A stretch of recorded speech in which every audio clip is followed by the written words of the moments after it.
Welcome back to Word Blindness, Dyslexia Exposed. I'm Juliette Hahn here with my co-host Brent Sopel. How are you? Another day in paradise, right? You know my famous saying.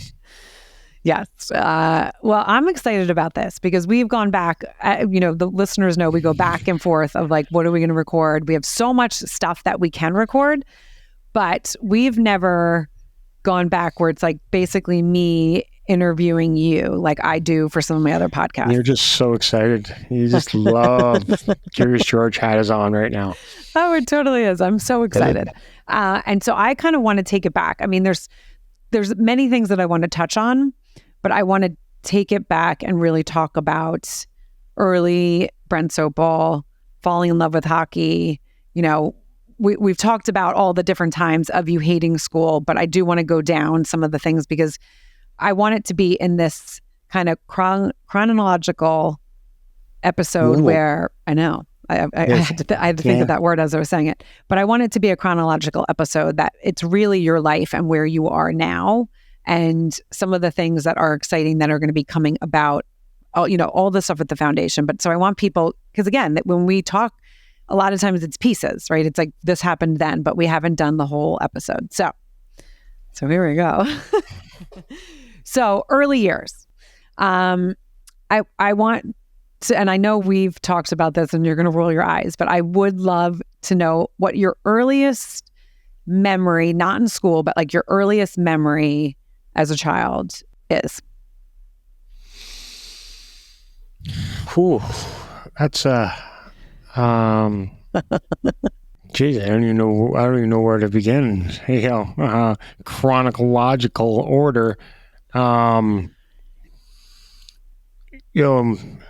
It would be, maybe sitting in my dad's yellow Chev truck, something on the ice. I can't chronologically put that what was first. You don't need to. You don't know. I don't want you to do the chronological. I'll take care of that. I want to know just like what your earliest memory as a kid is. And so take us in that yellow Chevy. My dad had a banana yellow. I guess maybe a yellow edition tropical Red Bull truck that he used to work. Used to install glass, so it had only two seats. I wasn't even allowed to have a seat. I was in the middle, sitting my little butt there, and bouncing away. But I do remember the yellow banana truck. And do you remember a Chev, which isn't good either. We'll talk about that later. Do you remember how old you were about? I don't, but I'm gonna have to piece it together. I think I moved. I wasn't Saskatoon, so I want to say I was 3 or 4. So kind of somewhere in that area. Yeah. Right. So before you moved to Saskatoon, where were you, and where was the family? I was born in Calgary, Alberta. Don't really. If I remember correctly, we moved to Saskatoon when I was 2, 3, somewhere in that area. So I don't have any memory of Calgary as a kid. I know I lived on Lake Bonavista, and I know there was a lake there and freeze over, but I don't have any memories of that. Right. Yeah. I mean, I feel like when we go back, and a lot of times people will have early memories, but it's a lot of stories that family told, right? And so then you're like, wait, do I remember that, or is that something that was in the family world? But so so I love that you had that Chevy, and I mean that image of that yellow. I mean, because that's very vivid. Do you remember the first time that you put skates on? I know you were really young, so you probably don't remember the actual, but I was 2 hearing about it when I got on the ice. Growing up, my dad would flood the backyard garden, but also where I was in Saskatoon, and on the farm, obviously every pond, every dugout, every lake was frozen. So, playing it off, everybody was skating everywhere. And, in Saskatoon, majority of the the schools had an outdoor rink. So everybody talks about Canada. Why? Well, it's minus 50 there in the wintertime. So, we have plenty of access to, to those rinks. So I remember I was 2. I don't have a recollection. I remember my dad, he put actually skates. There are actually 2 blades on there that he'd strapped to my boots. And then, that's how I started, and was walking around the ice. I don't remember any of that. Right. But I know it happened. Did your parents go ice skating with you, or was it like, did they, and this is when you were, older, did you like sit and you could like remember them sitting in like chairs watching you, or did they get out on the ice and kind of do it with you? Yeah, I think so you're really asking me, am I a Gen, what is it, ZXP, or they are now, where the parents got to be there and watch them and holding their hand? Oh, no, right, my parents are, go get your ass out there and do it. So right. I don't have any recollection of my parents. I know later on my dad was my coach, a number of years. I remember maybe 8, 9, 10, somewhere in that area. I remember some practices, but I don't, again, I think things were a little bit different back then. There was throw your ass out there and, go figure it out more than how it is, nowadays in the world. Right. And I know, I remember, you would come in at dark and all of that wonderful stuff. But so drink out of the hose now. Some kid goes for the hose. You're gonna die. Right, the chemicals in that plastic hose. Totally, that's all we used to drink from. So, was there conversations with ice hockey that there was any expectations for you as you were growing older and as you were playing? No, there was never. Not that. I remember there was. I guess the difference is now. Youth sports aren't sports anymore. It was a business. So back then it was a sport, and it was about me and my friends, right? It was me and my teammates, and I think, it's different the way it is now. Now it's not about the kids. It's not about how can Johnny get better so he can go get this contract, or it's not about the kids. It's not about the kids anymore. The sport has been taken over for business. So to answer your question, there was no expectations. We were all out there together. It was about us. Did it cost a lot of money then? Yes, absolutely. But not to the amount it costs now, right? And we weren't breaking things. You couldn't break things. It was, the stick was a 2x4. I could barely lift it for the first 5 years of my life. It was so heavy. So, long and short, there was no expectations. It was about us and whoever was on that team to go out and have fun and let the parents, drink and party on the weekends at the tournaments. Right.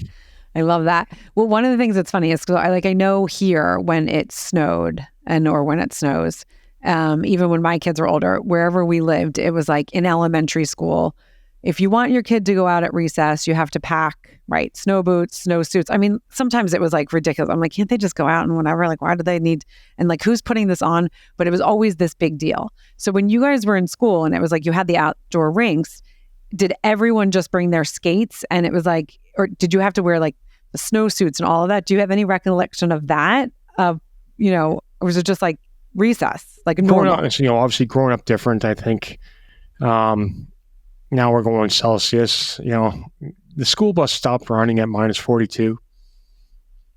But still, school was always open. There was no snow days, so there was never cold. There was never snow days. It was never too cold. So we weren't allowed, if I remember correctly, we weren't allowed to skate during school time, like recess or lunch. Everybody was on the ice with their shoes or boots or whatever. So for us to have a snow pants and boots, that was normal, because I don't remember one Halloween as a kid without having 2 feet of snow. So that's, and that's how we live there. That's how it goes. Like I said, we had a polar vortex that came through here in Chicago. 7, 6, 8 years ago. I can't remember how far. Shut down that's half the winter in Saskatchewan. So that would just dressing that way is just a way of life. But there's something called, ringette girls. There wasn't girls hockey, which ringette, broom ball, so everything. Curling is massive. Actually, that's my favorite sport. So, we have all these, the bonspiels. We spend as Canadians a great portion of time on the ice now. Is that figure skating? Is that playing girls hockey? Is that playing ringette? Is that playing broom ball? Is that curling? All of us, pretty much live on the ice no matter where you are in Canada. Okay. So that's interesting. Right. So it wasn't like, And do you know what Canada's national sport is? Lacrosse. Good girl. I do know that. And people are always like, wait, what? I thought it was the Canadian. Yeah. I mean, I know that because I played it. But yes, I mean, I don't remember when I realized that. And I was like, wait, that's so interesting. That's a bar bet. You'll win every time. That is a bar bet. I know some trivia. I bet. You got a lot of useless information in that head too? I do. I feel like that's right. That's a very normal thing for us dyslexics. Okay, so now I'm going to take it to not such fun stuff. And that is school. And we don't have to get so much into this because it was, we touched on this. But what is your earliest memory in school? And I know there's a lot of stuff that you blocked out, but like, what is your earliest kind of picture in your head of school? Recess? No. I don't remember. I remember obviously grade 3 throwing a desk at a kid. I remember the dentist coming to school. We sat in a dentist chair at school. I don't know if you had that there. That we did early on, yeah. It's, I don't know. Everybody's like, I got a retainer from them, I think, or was supposed to. They didn't feel any feeling. I don't, obviously the school just ran across the board, but I remember grade 4 throwing jello on the ceiling. Again, there is a lot of correlations with school other than activity. Was that trying to high jump this because just, but actual classwork. So, it's interesting. And I do have memories of, and I remember very vividly with Montgomery where like he was excited for school and then when it wasn't anymore. Right. And what grade was that? It was kindergarten, okay. First grade. Yeah. And I remember for myself, I do, and I don't have like a vivid, like I can't say the actual time, but I talk about a lot of memory feelings and then memories, like where you can visualize the memory, but then there's also a lot of things that there's the feelings. So like you could take yourself into 3rd grade and be like, ooh, why do I feel so shit? Or right. And I do a lot of work with that because I think that is one of the things that's really important. And I do have memory feelings of remembering when school wasn't fun for me anymore because I was, like Montgomery, like social. So I loved being with my friends. It was something neat. It was something new. I loved recess and doing all of those things. And I remember very like that feeling like strong. Like I can remember sitting there and realizing, wait, and that was probably more 1st grade because I was in a private school for kindergarten. And I do have, like, I can remember that. So there was definitely stuff that wasn't good there. And I had to like stay after school and they had to do extra help and there was things. And I have, like, I can feel it and I can kind of remember. I remember my teacher from pre-K, Mrs. Masher. She was the best. She like took me under her wing because she felt, her name? Isn't that crazy? I remember my 1st grade teacher's name too. And that was Mrs. Hume. Those 2 teachers, and I don't remember, I think I didn't have a great one in 2nd and I don't think I had a great one in 3rd and I don't remember their names. Those 2 I remember because they took me under, like they were like, okay, there's something off. And so they really tried to help me. Mrs. Hume was the one that used to come over, and I talked about that. She would come over when she would see that I wasn't paying attention or that I like lost whatever, like why is everyone taking their paper out? Like that's why I can really remember that. She would come over and just put her hand on my shoulder and just say, yeah, we're going on. As she was talking to the rest of the class, she was really in tune to me. And she used to do these. Yeah. That's pretty cool. Yeah. And Mrs. Masher, she was amazing. I think I remember one teacher's name from kindergarten through grade 12. I don't know. What was their name? I think his name was Mr. Prefontaine. Wow. The only reason I know that was there's that movie of that runner, the Right. Prefontaine. Right. But I'd have to go back. I remember I had nothing from kindergarten, nothing from grade 1. No, grade 2, they talked about failing me. I think then I switched schools. I think that's what I was at St. George, and then, I think that's when I switched schools. And then for grade 3 is when I threw the desk at the kid. But no clue what their names are. But you have like flashes of like things that you did that weren't great, right? Like it wasn't like there was not a positive memory that you have from.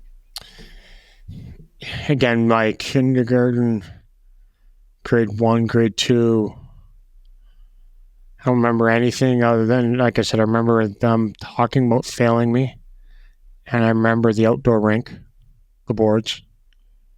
So I don't remember, anything else.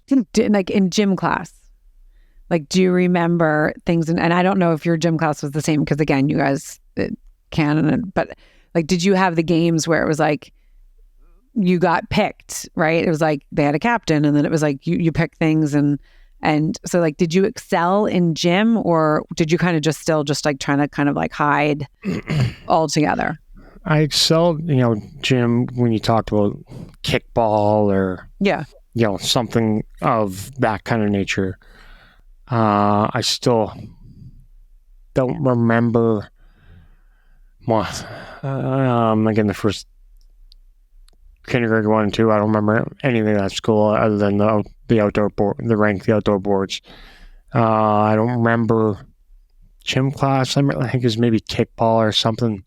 But that was the thing, there's only so many sports that you can do when you're not positioned, right? What was it? Kickball we never played baseball because we get hurt, right? And that's where the kickball came in with the rubber. Did you guys do dodgeball? I honestly, I'm sure we did. Just like, do you remember the game lawn darts? Yeah. I want to find some lawn darts, like steel mill pegs, throwing it up. So I'm guaranteed we played dodgeball for sure, because back when we grew up, we were allowed to play dodgeball. That's the way it works. Like Johnny, you're gonna get boo boo. There was none of that. You better get your ass kicked. So, but I don't remember playing it. I remember being outside when it started freezing, trying to walk on the pond was freezing and falling in and causing shit, things like that. Nothing good. And it's interesting because and I don't think I ever shared this on here, and I know this is your interview, but of course I have to chime in. So gym class, I was always picked first because I was the fastest out of the boys and girls. So I was really quick. And so I would always get picked because they knew, okay, so as much as I sucked there, it was like in school with everything else, it was like, oh, okay. And then for dodgeball, really funny is that in Connecticut, the kids weren't allowed to play dodgeball because it was like, oh, people get hurt. When we moved to even back then? No. This is for the kids now. No, New Jersey. Are you kidding? Like, it was like you were allowed to hit in the face. I mean, there was no softness. No, when my kids lived in Connecticut, and then when we moved out to Long Island, the first thing they came home, they're like, we get to play dodgeball, and I was like, of course, Long Island, right? The whole country. But no, that's not nice. But Long Island's going to be like, you're fucking playing dodgeball. Perfect. Yeah. So, but it is really interesting how kids can't play that anymore. They can't? No, they don't. I mean, they do it here in Long Island, but in most places they don't, because they said it's not. So what do they do in gym class? Do you remember the game Thumbs Up, 7-Up or something? Yeah, I love that. So we used to play that in the class. We didn't do that in gym class. What do you do in gym class? You can't play dodgeball? When I tell you my kids, they're like, gym is so, no. It's like they walk around on a track. It's really, don't even get me started. I'm going to go back as a gym teacher. Yeah. I mean, it is. And I have to say, they do I think they do play like some basketball, but it's like very, they'll play they do volleyball. It's very minimal, but like, yeah, back in our days, like we played field, like you got to play and you got to like run and be like floor hockey, things like that. The balloon, remember the big balloon, like that big parachute? Did you guys ever? That parachute thingy? God, I hated that thing. I loved that parachute. Why? Because you felt like you're getting high in there? Maybe. Maybe that was right. No, I loved that thing. It's so funny. So, okay. So, and we don't need to, again, stay on school because we know how that went. But when was really the first, and I know you've always said like that you never really felt like you made it, but was there a time early on? So I'm not talking like middle school, elementary school, that you were like, okay, I'm getting some good feels from hockey. Like I'm getting good feels. Do you have any like recognition like in that? Obviously, I remember getting good feels because that was the only thing I was good at, right? Right. And I was obviously height-wise taller at a younger age. I think I've been this height since I was 14, right? Just gotten a lot wider. I think it was when I got drafted, I was 6'2", 165. Now I'm like 6'2", 250. So definitely gone wider. I've always had good feelings on the ice. That was where I was good at, right? That was the only thing I was good at. And it's something athletic, right? Throwing the ball or kickball or, hockey. Softball, right? Softball. That was the only thing I was good at. That's where I had the good feelings. But I had somebody, Vince asked me the other day, because the Stanley Cup was awarded on Monday. And he said to me, he's like, oh, bring back any good memories? And I said, no, brings back a lot of awful memories. It really showed how not connected to anyone I was. So that's where the sitting on the rink came into play so vividly or so much in my life, because that was the only place I could be. Yeah, I could thrive. Right. And then your parents, like your parents got divorced when you were what, 10, 11? A little bit younger than that. I think I was 7, 7, 8, so close enough. Right. And then you lived with your dad, and did you guys stay in the same area? Yeah, same area. Couple miles apart. My dad from the elementary school, because I went to the elementary schools where we were K to 5, or excuse me, K to 8. So I never heard of middle school until here. I got to the U.S. and my kids are going to school, and we're going to middle school. What the fuck's a middle school? The middle. And then some places are 5, 6, 7. Some places are 7, 8. Some are like, and then go to high school. Oh, I'm a freshman. I'm a sophomore. I'm like, what, grade 9, grade 10, grade 11, grade 12. What are you guys talking about? But when I grew up, passing was 50%. Right. We had a long talk about that the other day. Right. So, but the thing that always, and again, it like saddens me in this way that it also makes me angry, because I know it happens so much like often. But as I said, like I have some memories of some teachers because they were like, okay, I see that you're struggling, right? You didn't have anyone be like, okay, you're struggling. Let's try to figure this out and help you. Now, you just had people kind of just not acknowledge it and just let you kind of flail and not like be your support. And you, even if you were still struggling, you didn't have someone that and you've said this, but I kind of want you to elaborate on it, because even though school was still, I was obviously struggling, I can remember like people would take extra time to try to help me. I had, there was people there, even friends that would be like, oh, let me, I'll help you here.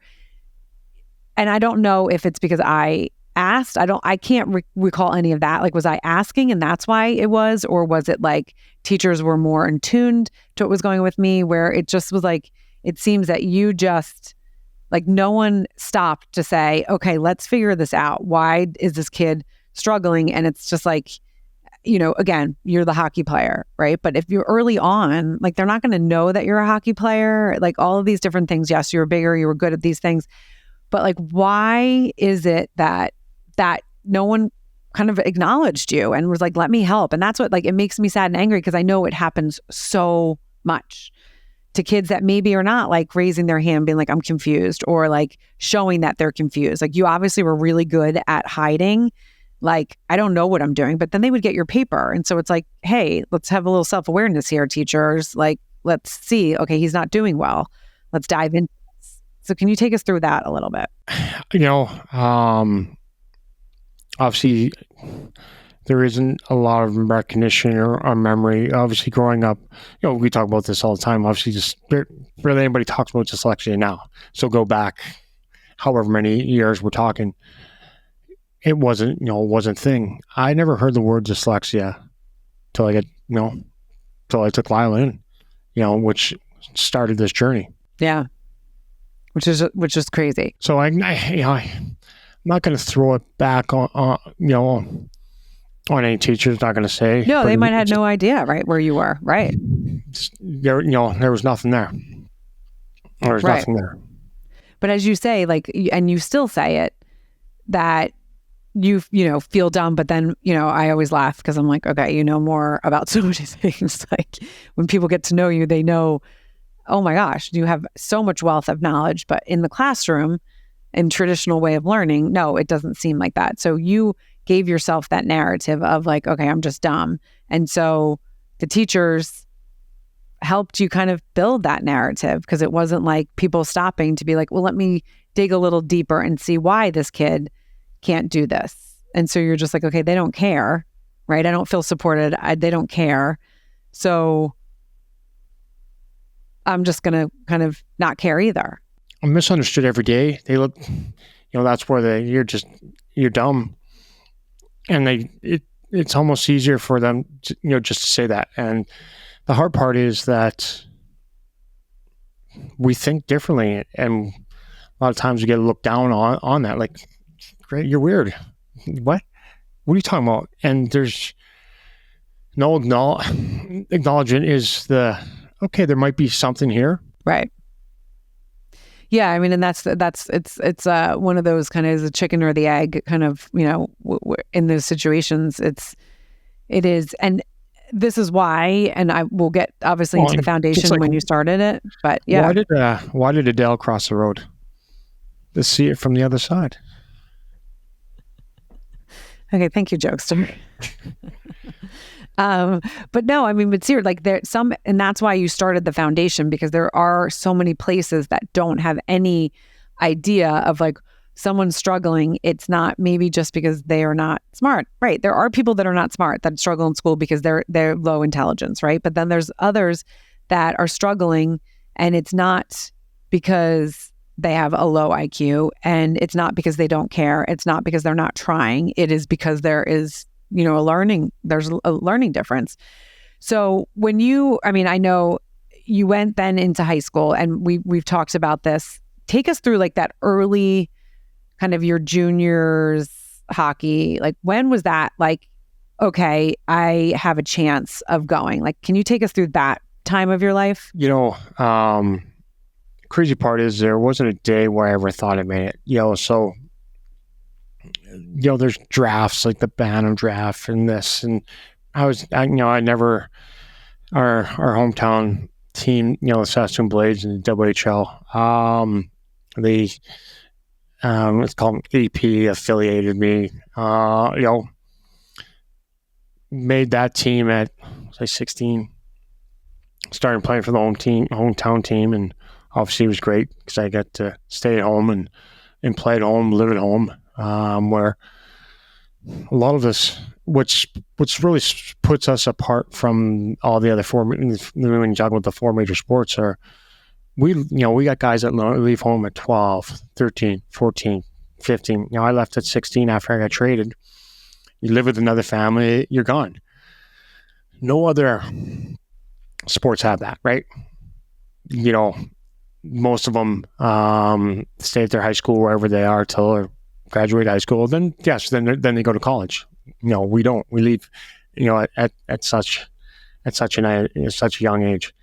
So it really separates us, from all the other sports. We get basically tossed the wolves at a young age and said, "Here, grow up. This is what you got. You live with my family. You moved away, and here you go." I get traded to a team which was 2.5 hours away. Some guys go 10, 12, 20, 24-hour drives away from where they are at 14, 15, 16 years old. You got to grow up fast.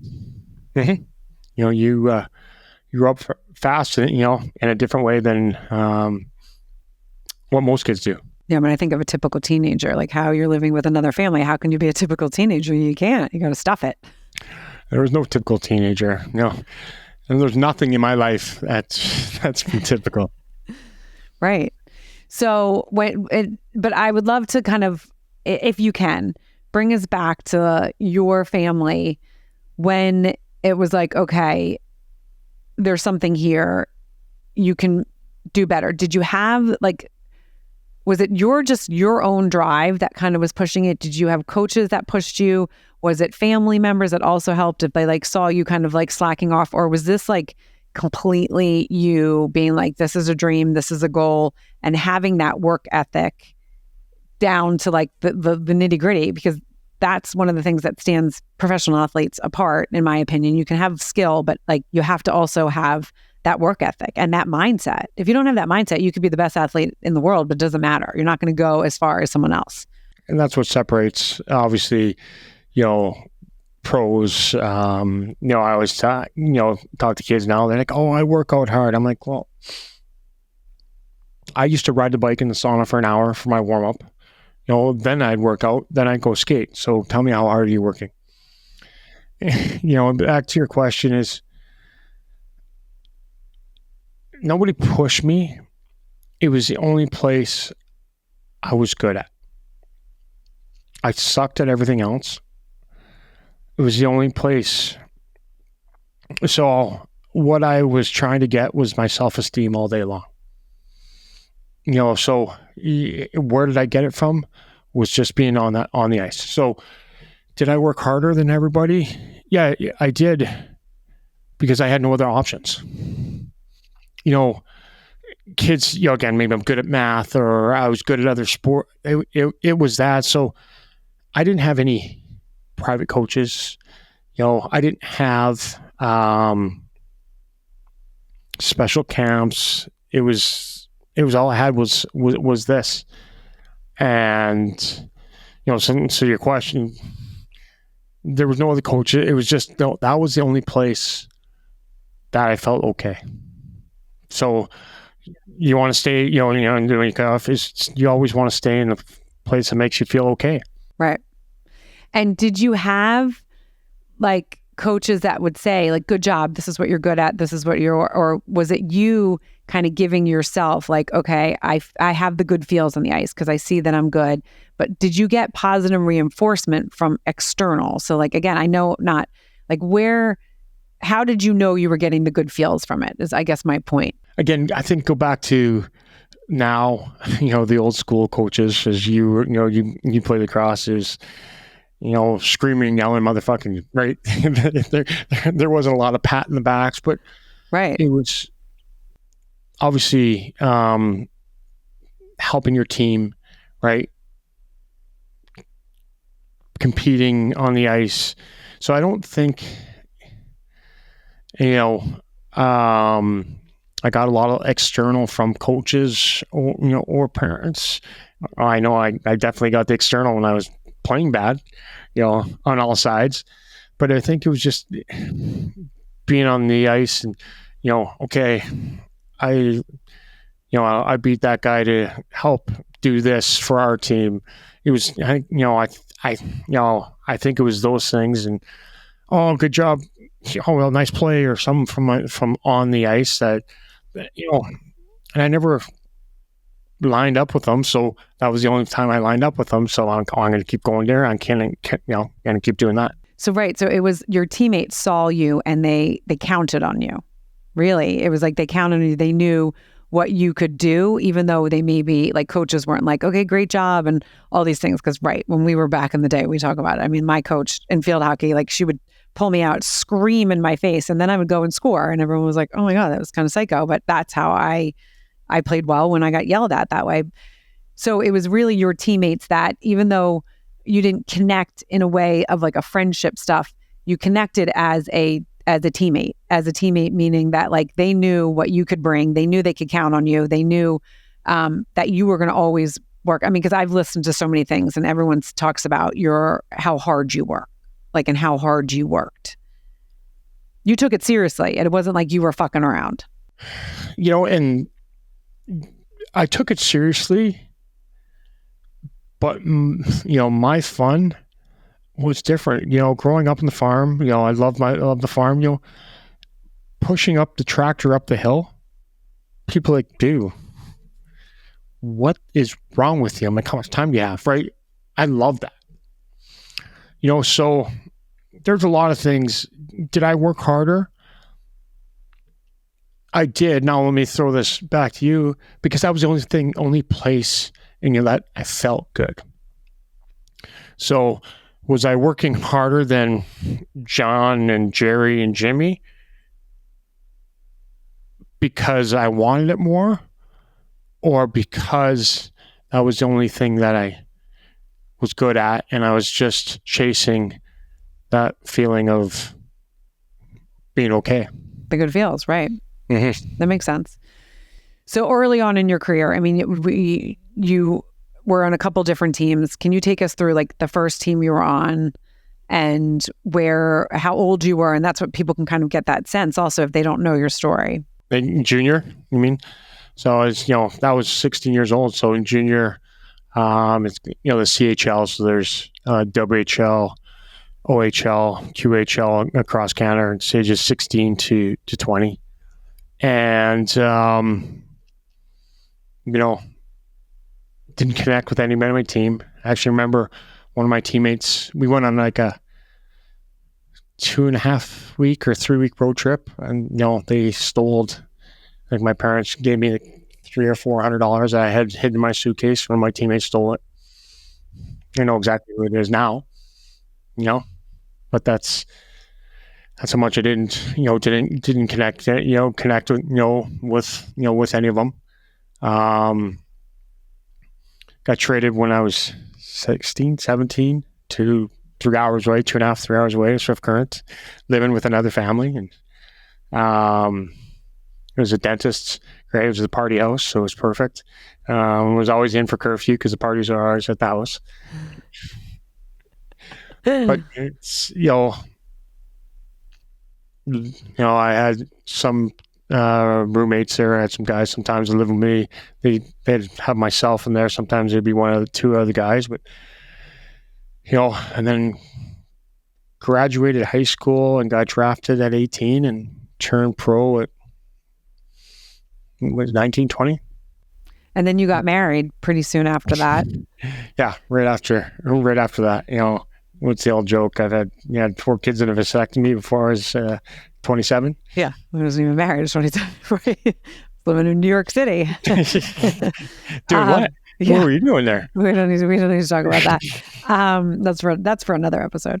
But right, so you had to grow up really, really early, and you had to kind of navigate life on your own and figure it out. And one of the things that you have talked about often is that the fear of the real world was bigger than any injury that you got, because you went through a lot of injuries. And I mean, you stayed in the league for 18 years because of being like, okay, what am I going to do after? And that's one of the things with professional athletes. And as you said, hockey, you're not going to college, you're not getting any additional skills. So you really enter life at 40, having to be like, okay, this is the real world. After having, 4 kids, being married, then being divorced. And then you said something, and anyone can listen to the rest of, your story. They can find it in a million different places. But now I want to take it to something that you say that I get goosebumps every single time, but you say that you knew hockey, but what you know more is the world of dyslexia. So take us through when you started the foundation and why you started the foundation. Yeah. Obviously you mentioned, I played pro for 18 years, and, drinking, is a big part of hockey. I started drinking at a very young age. That's what you do. That's what hockey's all about. And, once I left the game of hockey, the real world is, we've spoken on here many times. You go to college, you leave college, 20, 21, 22, you get into the real world then, right? I entered at 40 with no work experience, no education, and learning disorders. I started drinking heavily and doing drugs. I was on a mission to, kill myself before 40, check out. And, got thrown into rehab, got an intervention and thrown into rehab. And now actually, what are we talking about? Would we say today's 49, 94 months sober today. And that's where the foundation came into play.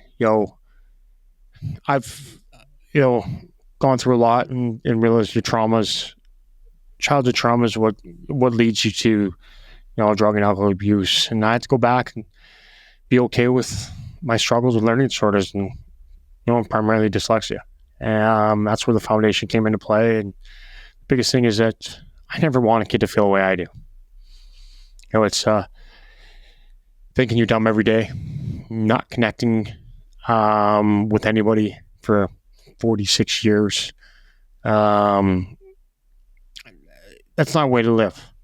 And that's why I never want a kid to feel that way. And that's what the foundation's about. That's why I started it. So can't get to two, you get to one, and one kid at a time, and trying to change your life. Or, if we can find out you got dyslexia at 7 or 10 or 12 or 14 or 16, better than 32, you're going to be okay. You've got a partner, you're going to partner in crime here, somebody who knows it.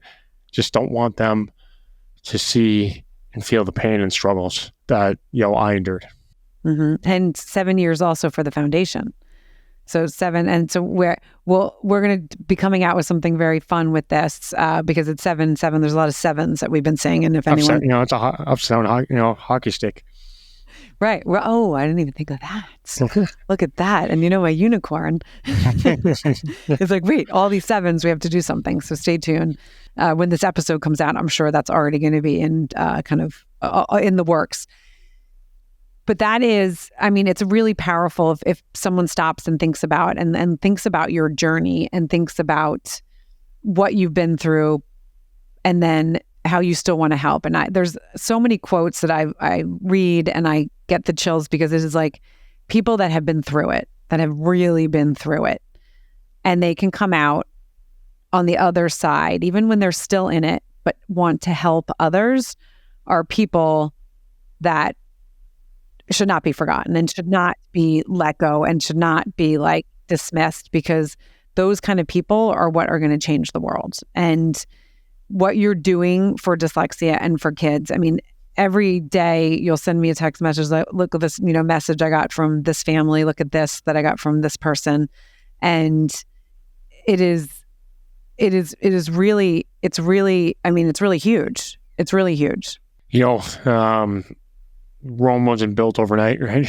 Is that, the things that we talk about with the foundation, the tasks that we're trying to do, are they massive? Oh yeah.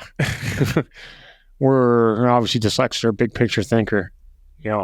What drives me daily is never wanting a kid to feel the way I do every day. Pain is real. I just said, if I can prevent one kid to not feel this, that's the purpose. And you don't get emotional. You're not someone that, I know you do it behind closed doors, but that's, someone listening to this and watching this this is anything that is that important to someone, and where you can feel and see your heart because of what you've been through and what you go through every day and how many times you've been kicked down by creating this foundation, but you keep getting up. Some days you get up a little slower, but you keep getting up because you know that you're not going to give up on those kids that are sitting in that chair and that are feeling what you have felt in your life. And that's why this foundation and what you're doing is so important. That's why, when I stalked you to start this podcast. Finally. How many years later? It's taken you to finally make me stalk me? You said those words. So I'm just giving it to you. But that is because it's so important. And I mean, I can feel you so much right now. I mean, this means everything to you. Yeah. You mentioned I knew hockey, played that for 38, 39, 40 years. But I've never struggled so much, I'm 47. So I've been struggling badly for 47 years. So I know this world better than I know the hockey world. Been around it longer. Hockey, I could get away from it. Not this struggle. There isn't a day where I'm away from it. Some days are easier. Some days are more prevalent. But there's many days that I ask myself why, Well, because days that you've been going, and then you get defeated because it's like, okay, people don't understand what I'm trying to do. People don't see the big picture that I'm trying to do because it's not important. And we talked about it. Like, why is it, there's foundations out there, and not just about foundations, but topics like cancer, multiple sclerosis, all these different things that raise money. And dyslexia is not always, it's so broken in so many different areas. There's not this togetherness. There's not it's in different states. It's so many things. And we brainstorm and talk about this all the time because it's like, how can we get it top of mind? How can it? And I'll let you speak. And then no, it's just to your point is that the hardest part is how much embarrassment that comes with this. People always say, "Oh, you just need to get this celebrity or that celebrity to endorse you or do this." Do you want to know the amount of people that have this that are so embarrassed that will not even think about donating?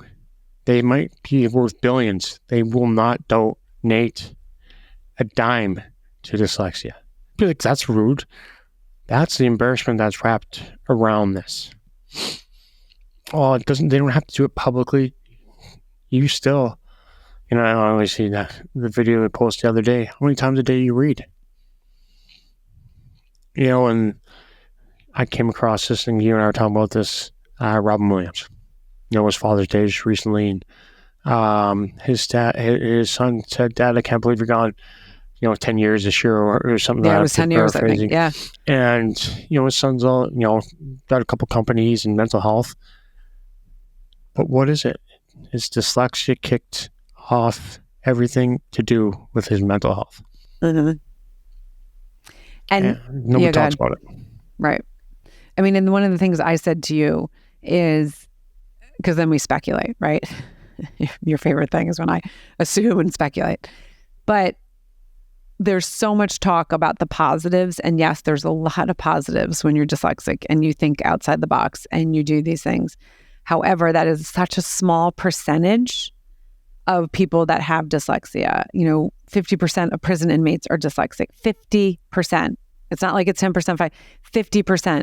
There's people, as you said, like yourself, like you didn't have any of the education behind you. What are you supposed to do when you get out of school and, get out of hockey at 40? And it's like, okay, no direction, nothing. And it's like half of the, as you said, how many times you have to read? I sat down because I saw when you did that video, and I started counting. And then I was like, I said to Penelope, I was like, how many times? She's like, you read all day. And I was like, right. I was like, you're right. And then I was like, okay, I'm going to take it through like my morning. And then I literally couldn't keep up with how many times. And then I was like, I'm exhausted. I'm exhausted just thinking about how many times I have to stop and read. Today in the car, fuel doors opened. I was like, someone's front doors opened. We all open our front door. And then I was like, why isn't it going off? And then I was like, oh, because it says fuel, not front. It's so many different things. And someone just like, oh, you weren't paying attention, right? You weren't paying attention to the word. But it's not. And something has to change in it. And I truly believe, and I've said this to you a million times, you are going to be the person that does it. And as many times as you get kicked down and you have to get back up, I know that all of the shit that you've been through is what is also going to continue to push you forward. And that's why I've said to you, like, that's why I started this. I wouldn't have started it with you if I didn't believe in you and what you're doing, because what you're doing is exactly what I've always said needs to be done. But like back in my, when I was like, I don't know how I'm going to get this done. And that's like meeting you. I was like, oh my God, okay, if we can keep grabbing people and tumbleweeding these people and putting people together, it's going to be small little changes, but it's so important because it's the future. Mental health is through the roof, and we need to get to the bottom of it. And when you start peeling back, as you say, those layers, okay, let's find out what is happening with this person. Every one of us has mental health. Every one of us. Everybody's got through. Some of us, more. Every single person's mental health is the worst and the most hardest, desperate thing because it's your own. But it's understanding what that mental health is to correct it. And that's why I talk about it openly and how my struggles are, how fucked up, my life has been, and for a reason, still is, and still going on. And it's something that I try and work every day. And I got hours and years to try and correct mistakes. And, there's probably not enough lifetime in my world, my life. I hope not that long to correct out my mistakes and still trying to fix things. But if I can just get one kid not to make that mistake, it's a win. Mm-hmm. It is. Thank you. I know this is not what you wanted to do today. So dive into, but I'm good at that. I'm good. Here's George. Yeah, but thank you for doing what you're doing. And you guys check out the sopelfoundation.org because there's a lot of stuff coming. We also need your support. We need your support. If you're listening to this and you're like, how can I get a support? Financially, there's always spots. When you have a foundation, when you're doing big things, you need the financial backing, and it can't just be on one person's shoulders to do that. So if you know people that want to get involved, it's a 501(c)(3), and sopelfoundation.org. You can also reach out to Brent on any of his socials, IG and LinkedIn, and he's not on TikTok. I will say that. Word blindness is, but Brent is not.